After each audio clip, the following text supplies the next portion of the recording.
আসসালামু আলাইকুম। Mohiuddin Hasan from Hasan academy. কেমন আছেন সবাই? আশা করি ভালো আছেন। গত লেকচারে দেখেছিলাম কন্ডিশনাল ফরম্যাটিং এ আমরা সেলস ইন ভ্যালু অর্থাৎ এই যে নাম্বারগুলো যদি থাকে এই নাম্বারের মধ্যে আমরা কিভাবে কন্ডিশনাল ফরম্যাটিং ইউজ করতে পারি। যেমন আমরা গত ক্লাসে দেখেছিলাম সেটাকে লাইটের মতো অর্থাৎ আমরা ট্রাফিক যে লাইটগুলো থাকে সেই লাইটে গুলো কিভাবে ইউজ করতে পারি। এবং আরো বলেছিলাম যে আমরা পার্সেন্টেজ ক্ষেত্রে যখন আমাদের এই কন্ডিশনাল ফরম্যাটিং অর্থাৎ আইকন গুলো ইউজ করব, সেই ক্ষেত্রে একটু জটিলতা আছে। সেই জটিলতায় আজকে খুলে বলবো যে আপনারা কিভাবে ইউজ করতে পারবেন। কারণ আমাদের এখানে এই আইকন গুলো কিভাবে সেট করতে হয় বা কিভাবে সেট করলে আমাদের সমস্যায় পড়বো না, সেই জিনিস টোটাল জিনিসগুলো দেখাবো আপনাদেরকে। তো কথা না বাড়িয়ে চলে যাচ্ছি মূল লেকচারে।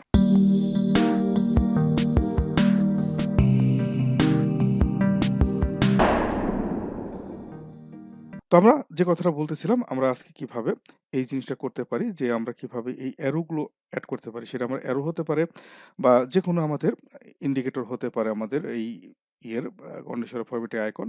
তো আমরা এটা এড করার আগে আমাদের আগের যে কন্ডিশনাল ফরম্যাটিংটা আছে এটাকে আমরা ক্লিয়ার করে দেব। তাহলে conditional formatting rule clear rule from selected cells, তাহলে আমাদের এখন নাই। তো আমরা এখন যদি এই সেলে অর্থাৎ পার্সেন্টেজ এর সেলের ক্ষেত্রে যদি আমরা এটাকে দিতে চাই, তাহলে আমরা যে জিনিসটা শিখবো আমরা এখানে দিলাম আইকন সেট, তাই না? এখানে আইকন সেট আমরা তাহলে এইখান থেকে বিভিন্ন ধরনের আইকন আছে আমরা এটাকে দিতে পারি। অর্থাৎ এই ৩ ধরনের, ৪ ধরনের, ৫ ধরনের অর্থাৎ ৫ টা অ্যারো অথবা ৪ টা অ্যারো বা ৩ টা অ্যারো। তো আমরা নিয়ে নিলাম এখানে ৩ টা আমরা দেখতে চাচ্ছি। এখানে বাই ডিফল্ট ৭৫% যেটা আছে এটাকে দেখাচ্ছে আপ অ্যারো অর্থাৎ গ্রিন এবং ৮৬% কে দেখাচ্ছে আপ অ্যারো গ্রিন এবং আমরা 67 কে দেখতেছি অর্থাৎ সমান্তরাল অ্যারো এবং 69 কে সমান্তরাল অ্যারো এবং এই 61 কেও সেদের সমান্তরাল। মানে অর্থাৎ এখানে বাই ডিফল্ট আমাদের কোনো কিছু মানে বাই ডিফল্ট অলরেডি এক্সেল তাকে শো করেছে। আমরা এটাকে যদি দেখতে পারি সে এক্সেল কি করলো, কোন ভিত্তিতে এই অ্যারো গুলো সে দিয়েছে সেটাকে যদি আমরা দেখতে চাই, তাহলে আমরা এখানে ম্যানেজ রুলে যদি ক্লিক করি, ম্যানেজ রুলে ক্লিক করার পরে আমরা এডিট রুলে যদি ক্লিক করি তাহলে যে জিনিসটা দেখতে পারবো আমরা গত পর্বে দেখেছিলাম। এখানে বলতেছে যে when value is 67 অর্থাৎ এর সমান বা বেশি হবে তাহলে এটা হবে আপ অ্যারো এবং এই 67 এর নিচে পার্সেন্টেজ এবং ৩৩ এর উপরে যেগুলো হবে তাহলে এগুলো হচ্ছে সমান্তরাল এবং ৩৩ এর নিচে যেগুলো হবে সেগুলো হচ্ছে আপনার 33 এবং এটা পার্সেন্টেজে। তো এখানে আমরা যে জিনিসগুলো দেখতে পাচ্ছি 75, 61 বা 69 সমান্তরাল দেখাচ্ছে। বাট এখানে কথা ছিল 67 এর উপরে যেগুলো আছে সেগুলোই দেখাবে। তারপর এখানে 33 এখানে এই প্রবলেম গুলো কেন হয়? বা আমরা যদি এটাকে বলি যে না, এটা 60 র উপরে 60 র 70 র উপরে যারা আছে, যেমন আমরা এখানে দেখেছিলাম 70% এর উপরে যারা আছে তারা দেখাবে গ্রিন অ্যারো এবং এখানে যদি বলি আমরা 50 র উপরে যারা থাকবে তারা দেখাবে আপনার এই অ্যারোটা দেখাবে। এই হলো সমান্তরাল যে অ্যারোটা অর্থাৎ এখানে এবং এই 50 র নিচে যারা আছে তারা দেখাবে হচ্ছে রেড বা ডাউন অ্যারো। আমরা যদি ওকে দেই তাহলে এখানে যদি এপ্লাই দেই আমাদের কিন্তু হয়ে গেল। কিন্তু এখানে আমরা দেখতে পাচ্ছি আমরা দিয়েছিলাম 50 র উপরে যেগুলো আছে সেটা থাকবে এই অ্যারোটা। বাট এখানে কয়েকটা অ্যারো দেখেন, এটা 69 এটা 67 এই অ্যারোটা কেন দেখাচ্ছে? আমাদের কন্ডিশন তো দেখানোর কথা না? কিন্তু আমরা এখানে চেঞ্জ করেও পারতেছি না। বাট আমরা যদি এখানে দেখি যে এই কন্ডিশনাল ফরম্যাটিং আমরা যদি ম্যানেজ রুলে এখানে আমরা যদি চেঞ্জ করে দেখি বা এখানে যদি আমরা কোনটাকে চেঞ্জ করি যেমন এখানে 69 আছে বা এখানে আমরা যদি হচ্ছে হলো 33 দিই ধরেন এখানে 33 দিলাম একটা। তাহলে আবার দেখতে পাচ্ছি এটা 53 টা সেটা ডাউন অ্যারো হয়ে গেছে। এবং 69 যে অ্যারোটা সেটাও এখনই আছে। বাট আমরা যদি এটাকে 86 এর জায়গায় আমরা 72 দেই। বাট এই ক্ষেত্রে দেখেন এই 69 টা কিন্তু এখন আপ অ্যারো হয়ে গেল। 69 টা আপ অ্যারো হয়ে গেল। কিন্তু তখন কিন্তু 69 টা ছিল কি হচ্ছিল আপনার এই অ্যারোটা ছিল। বা আমরা যদি এটাকে আরো কমিয়ে দেই বা আমরা এই আ এই থেকে মিনিমাম এররটাকে আমরা যদি ধরেন 23% দেই তাহলে হয়তো আমাদের কোথাও চেঞ্জ হতে পারে। এই দেখেন এখন 61% আবার আপ হয়ে গেল। এই জিনিসগুলো কেন হচ্ছে? আমি তো এখানে কন্ডিশন দিয়েছিলাম আগের মতো করে অর্থাৎ আগের লেকচারে যেটা শিখেছিলাম সেভাবে দিচ্ছি। বাট এই প্রবলেম কেন হচ্ছে? আমি তো আমাকে যে কন্ডিশন দিয়েছি সেটা কাজ হচ্ছে না। এর একটা ফর্মুলা সূত্র আছে। এই ফর্মুলাটা আমি আগে একটু বুঝে নিই। আমি এখানে লিখেছি। এক্সপ্লেনেশনটা আপনাদেরকে বলতেছি।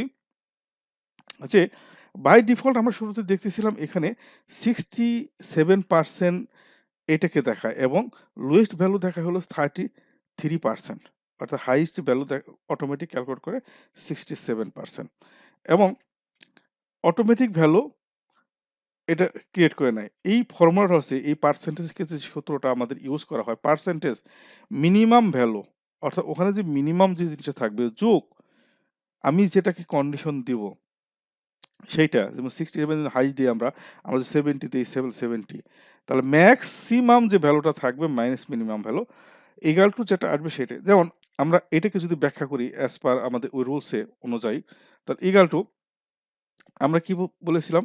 এখানে মিনিমাম যে ভ্যালুটা আছে কত আছে? আমরা ফর্মুলাতে দেখতেছিলাম যে এখানে কি হচ্ছে ১ম এ 20 মানে মিনিমাম ভ্যালু কত? তাহলে আমার এই যে সংখ্যাগুলো আছে এই সংখ্যার মধ্যে মিনিমাম ভ্যালু কত? 23। তাহলে 23% আমি লিখলাম। যোগ তারপরে কি বলা আছে আমার হাইয়েস্ট ভ্যালু কত আমরা দিয়েছিলাম। এখানে কন্ডিশন দিয়েছিলাম আমরা 70%, 0.7। তারপর একে গুণ করেছি আমরা কত? গুণ করেছি হচ্ছে হলো হাইয়েস্ট ভ্যালু কত আমাদের এখানে আছে। আমরা দেখতে পাচ্ছি। এখানে এই যে 75% আমাদের হাইয়েস্ট ভ্যালু আছে। 75% মাইনাস লোয়েস্ট ভ্যালু কত? 23%, 23%। এখন যদি আমরা দেখি এটাকে ইন্টারপ্রেস করি, আমরা দেখতে পারতেছি এটা হচ্ছে হলো হাইয়েস্ট ভ্যালু। এখানে আমরা হয়তোবা একটু মিনিমাম ভ্যালুটা আমরা করে ফেলেছি। প্রথমটা হাইয়েস্টটা আমাদের প্রথমে হচ্ছিল মিনিমাম, তারপরে হচ্ছিল ম্যাক্স মাইনাস এটা এবং মিনিমাম কত ছিল আমাদের? 33%। এই জায়গাটায় আমরা পার্সেন্টেজটা হবে না। কারণ আমরা অলরেডি এটা যেহেতু পয়েন্ট বা 70% যদি দেই তাহলে আমাদের জিনিসটা অ্যাকুরেট হবে 70%। আমাদের এখানে মিনিমাম যেহেতু আমরা পার্সেন্টেজ দিচ্ছি তাহলে 70%। এখন যদি দেখি তাহলে আমরা পাচ্ছি 59%। দ্যাটস মিন এই যে 59% আমরা তো 70% দিয়েছি, তাই না? 59% এর নিচে যেগুলো আসবে কিন্তু এই 50% নিচে যেগুলো আসবে সেগুলোই আপনার এইটা দেখাবে। এইটা, এটা দেখাবে। কারণ আমাদের এখানে যে ফর্মুলাটা আসলো 59, দ্যাটস মিন এই 59% এর উপরে যেগুলো আছে সেগুলো আমাদের আপ অ্যারো দেখাবে। দেখেন এখানে 69 দেখাচ্ছে বাট আমরা যদি এটাকে 60 যাই কি তাহলে কি হয়? আমরা দেখি এখানে 60। তাহলে আমাদের এই যে এখানে যে আমরা মেক্সিমাম যেটা হচ্ছে আমরা যদিও দিয়েছি আমরা ওখানে কত? কত? যেটা হলো আমরা দিয়েছিলাম 70% বাট আমরা এখানে দেখতে পাচ্ছি আমরা যদি কন্ডিশনালে যাই আমরা ফরম্যাটটায় আমরা যে লজিক গুলো দিয়েছিলাম সেটা ছিল ম্যানেজ রুল।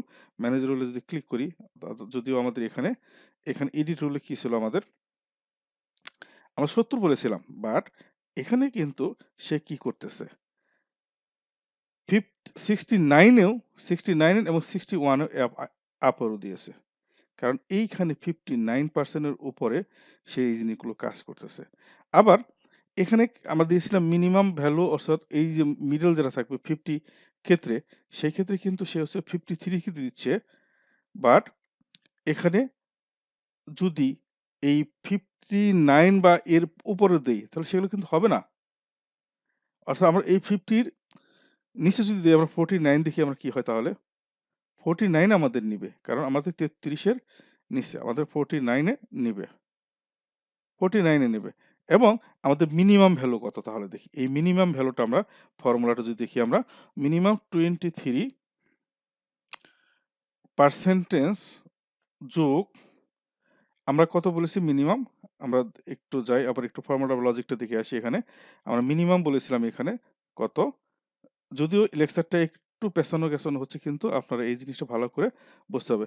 এখানে এই নিচে যেগুলো হবে 50 র নিচে বলেছিলাম যেগুলো হচ্ছে সেটা হবে এইটা। কিন্তু সেটা কিন্তু হচ্ছে না। সেটা হচ্ছে কোথায়? এটা দেখেন আমরা এখানে যে জিনিসটা বলতেছি 49 এও হচ্ছে তাহলে মিনিমাম ভ্যালুটা আমরা একটু দেখে নিই একটু। ইকুয়াল টু আমরা মিনিমাম ভ্যালু 23%, আমরা যে লজিক দিয়েছিলাম সেই লজিকটা হচ্ছে হলো 50% গুণ, গুণ আমাদের হবে যেটা হাইট ভ্যালু কত? 75% মাইনাস আমাদের মিনিমাম ভ্যালু 23%। এই হচ্ছে মিনিমামের সূত্রটা। তাহলে মিনিমাম 49%, তাই না? তাহলে 49% এর যদি 48% হয়, ধরেন আমরা এটাকে কোনটাকে 48% দেই। এটাকে যদি 49 দিয়ে আমরা 48% দেই, তাহলে এটা ডাউন অ্যারো দেখাবে। তাহলে মেক্সিমাম এখানে যখন আমরা যদিও বলেছি ওখানে আমাদের যে ফর্মুলাটা আছে সেই ফর্মুলাটার মধ্যে থেকে আমরা, তাহলে এই যে এখানে আমরা যদি দিতে চাই, তাহলে এখানে এই 49% এর নিচে যেগুলো আছে সেগুলোই আপনার ডাউন অ্যারো দেখাবে এবং সেটা রেড দেখাবে। কিন্তু এখানে 59% উপরে যেগুলো আছে, এই উপরে যেগুলো আছে সেই সবগুলোই আপনার আপ অ্যারো দেখাবে। এবং এই 49 এবং 59 এর মাঝখানে যেগুলো আছে সেগুলো এই যে আপনার সমান্তরাল যে অ্যারো গুলো দেখাচ্ছে আমাদের ইয়েলো মার্কের অ্যারো গুলো, এই অ্যারো গুলো দেখাবে। তাহলে কেন আমরা এই যে নাম্বারের ক্ষেত্রে এই জিনিসগুলো আমাদের ইচ্ছামতো ইউজ করতে পারতেছি, কিন্তু আমরা পার্সেন্টেজ ক্ষেত্রে এটা আমাদের ইচ্ছামতো করতে পারছি না। সে এক্সেল তো সবসময় তাদের ফর্মুলার মধ্যে দিবে। কারণ এখানে যে আমরা ২ টা ফর্মুলা শিখলাম, একটা ম্যাক্সিমামের যে পার্সেন্টেজের ক্ষেত্রে যে আমাদের যে অ্যারো গুলো ইউজ হয় এবং মিনিমামের যে কন্ডিশনের উপর ইউজ হয়। আশা করি লেকচারটা আপনারা বুঝতে পেরেছেন। যদিও লেকচারটি জটিল, কিন্তু একটু ভালো করে দেখেন এবং ১ম থেকে শেষ পর্যন্ত ভালো করে বোঝার চেষ্টা করেন। তাহলে আপনার জিনিসগুলো ভালো করে বুঝতে পারবেন। যদি লেকচারটি ভালো লেগে থাকে তাহলে অবশ্যই লাইক দিবেন, শেয়ার করবেন, নিজে শিখবেন, অন্যদের শেখাবেন। ভালো থাকবেন সবাই। আসসালাম।